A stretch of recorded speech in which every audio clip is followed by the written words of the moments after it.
சர்வதேச போதைப்பொருள் ஒழிப்பு தினத்தை முன்னிட்டு பள்ளி மாணவ மாணவிகள் விழிப்புணர்வு பேரணி நடைபெற்றது.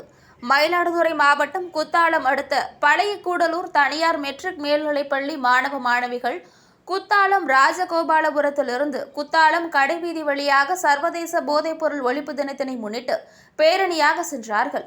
இப்பேரணியில் போதைப்பொருள் ஒழிப்பு தொடர்பான வாசகங்கள் அடங்கிய பதாகைகளை மாணவர்கள் கையில் ஏந்தியவாறு முழக்கமிட்டு சென்றனர்.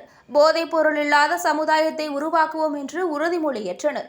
இவ்விழிப்புணர்வு மூலம் எதிர்கால சமுதாயத்தை போதைப் பொருள்கள் இல்லாத சமுதாயமாக மாற்ற முடியும் என்பதற்கு இப்பள்ளி மாணவர்களின் பேரணி முன் உதாரணமாக அமைந்துள்ளது.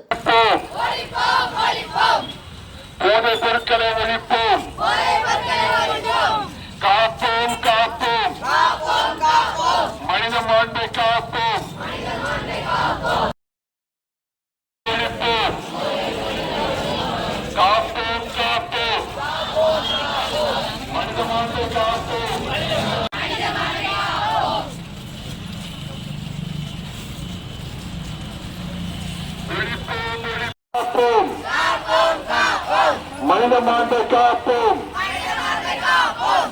தவிர்ப்போம் தவிர்ப்போம், போதைப் பொருட்களை தவிர்ப்போம், ஒழிப்போம் ஒழிப்போம்.